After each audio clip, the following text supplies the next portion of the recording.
What is going on YouTube? My name is Mario from Exclusive Auto Detail. You guys are gonna tune in for another video today. We are out here in the city of Glendora. We got my van and we got everyone's favorite taquero. What is your name again, sir? Reyes Tacos. Reyes Tacos, bro. Your tacos were fire, bro. I gotta go to the restroom real quick, bro. I'll be right back. So one thing I want to talk about is struggles the new detailers can expect or people don't talk about when starting a detailing business.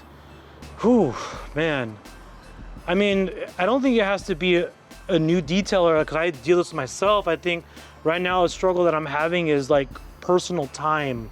You know, I'm working a lot right now, which I'm not complaining, but just letting people know that if they want to do a detailing business, this by no means is a 9 to 5. You're not doing 7 or 8 hours, or you're not working less than that, at least if you're trying to do it successful. And I think that's one thing that people need to realize. I post on my Instagram, you know, there's times like, you know, today we're recording, today will be a light day, but there's some days where I'm getting home at 9:30 p.m., going home, eating, showering, I cry a little bit, and then it's already midnight and I do it all over again. So that's one thing that I kind of want to emphasize to people, like, you know, it doesn't matter what type of job you want to do, but if you want to be your own boss, man, you better be ready to work, man. There's no such thing as a 9 to 5. Unless, if there is, then comment below and let me know what I'm doing wrong then. But I'm sure you're hustling too, right, Reyes? You're not. Everybody, man. So a situation that happens to a lot of my detailers, they make plans with the totica at 5 p.m. and the detail runs later than expected. That's the first problem. Why are you doing it at 5 p.m., bro? The sun's still out, dude. He doesn't want to go out too late. So, okay. Yeah. What's the balance, Mario? How do you, like, for example, me, I stopped telling my wife when I was gonna go. Be like, hey, babe, it's gonna be a long day. Yeah. In case it's short, okay, it's a surprise. In case it's long, she's expecting it. Yeah. How about you for a detailer? I'm a bad example, man, because like same thing, I'm working. Like Sundays, I try to take my days off. Today's Sunday, we're still working. So I'm a horrible example of that. Especially right now, we're about to wrap up the summertime. So I'm trying to get everything I can right now, because once winter hits, that's when the free time comes. So, you know, I'm sure most of my veteran detailers know the winter time is when I can go to the gym and work on my mental health or your self-help. But right now, I'm just trying to work as hard as I can. So another struggle that, I don't know if you're going to do this or not, is finding that personal time. For example, you say Sundays, you're trying to run more, eat healthier. How hard is that with a full schedule? It's hard, but you know, everyone has 24 hours in the day. It doesn't matter who you are as an individual, and I'm not trying to be like preaching. I just try to like cut things out, right? So I'm not trying to watch TV that much anymore. I'm not trying to go on my phone, and I think ultimately just waking up early. I'm not a morning person by any means, but like I said, I wake up early in the morning on Sundays, like at 5 in the morning, to go run, and then I'll go to work. Or on Thursday or Friday, I think I detailed. It was awful, Reyes. I don't know if you know, I ran to the Rose Bowl. I ran 3 miles in 93-degree weather, but it's because I had that window. So I said, F it, I'm just gonna go run. But yeah, to answer your question, once again, I'm not a good example of it, but I just try to make it work. And you're gonna have to sacrifice. That's what I'm saying, like I haven't seen most of my friends and stuff like that, or my family, like, but they know I'm working, you know? It is what it is. It is what it is. This may not be for everyone, you know, especially if you're younger. You know, if you're in your early 20s, you know, like I like to go out when I was in my early 20s.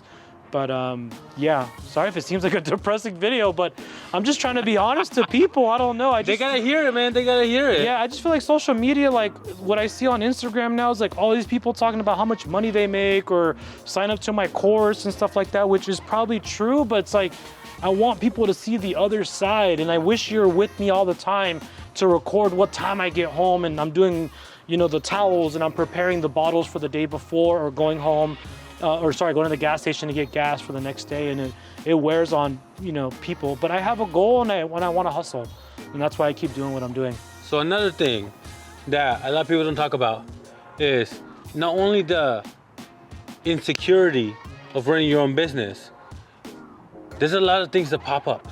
For example, I heard something about your tires, man. Yeah.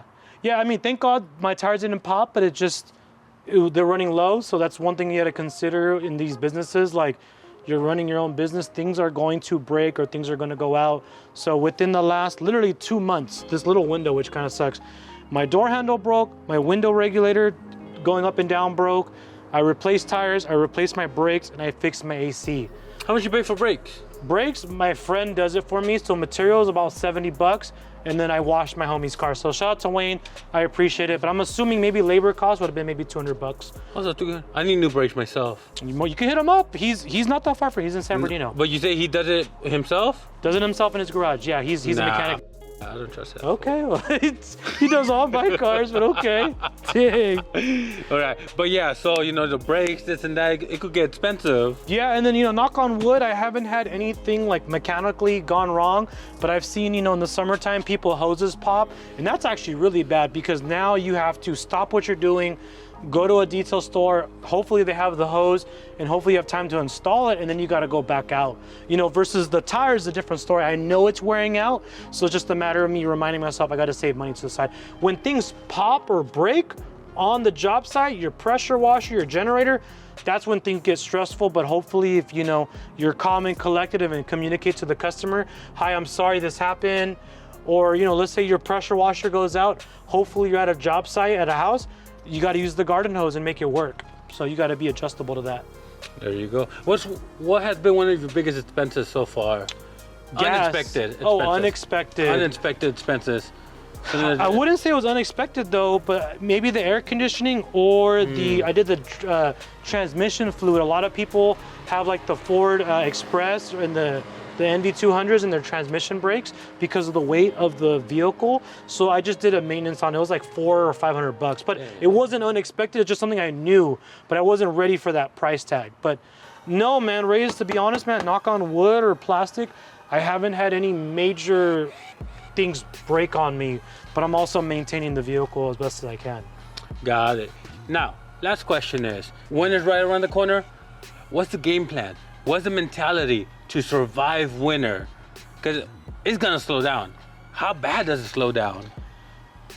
It's hard to predict, and I think that's what makes it so scary, right? A lot of people maybe work 9 to 5s, you work at In-N-Out or you work for so-and-so, you're gonna work 40 hours a week consistently. But as a detailer, as a self-employed person in the wintertime, it's a coin flip. You don't know, and that's why I think it's so difficult for specific detailers to be prepared for the winter. Even myself, man, every time I come into wintertime, I save a boatload of money and I barely make it, if that makes sense, And I'm thinking like, oh, I'm gonna be great, and it's barely enough sometimes. So to be honest, sometimes I get nervous, but that's why, I'm working hard and saving my money. My best advice to you is just try to live within your demand, within your expenses.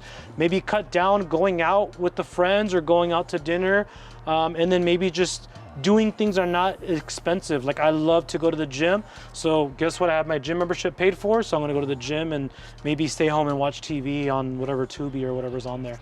Hopefully that works out for you guys, but guys, please let me know in the comments below, what do you guys do during the winter time? Do you guys get a part-time job? Do you guys even detail during this time? Are you guys just closing up shop and continuing in the summer? So make sure to let me know in the comments below. Well, this is kind of a treat. I wash my van, guys, but it's more an exterior wash and it's just literally the paint. So it's kind of funny. You would think, I don't know, maybe let me know in the comments, it's all my detailers, but like my personal cars are never clean because one, I work too much, and on top of that, it sounds so weird, but when I wash my own cars, I do them like so half, butt or half-assed.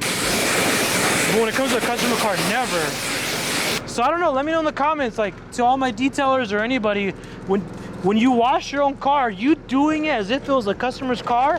Because I know who the owner is, it's me. So I'm not gonna care if I didn't clean the door jambs, or I'm not gonna care if the windows weren't cleaned to perfection. So I don't know, it's just a habit. So it's so weird to actually be able to clean the inner barrels, well, not the inner barrels, just so weird to clean the rims and the tires, because I never do it on this car. All right, detailers, let me know in the comments below, how often do you wash your detail rig? Ironically, today's Sunday, but I either try to wash, I wash the van whenever I have free time, but it's normally on Sundays evening, like today, or Mondays, and I just like to just knock it out so the car looks fresh for the week. But let me know in the comments below, how often, or do you take it to the tunnel wash? Do you take it to DuckDuckGo or Fast5? Comment below. Alrighty guys, that's pretty much gonna wrap up today's video. Today was kind of an impromptu day with the boy, the man, the myth, the legend, Reyes, and myself.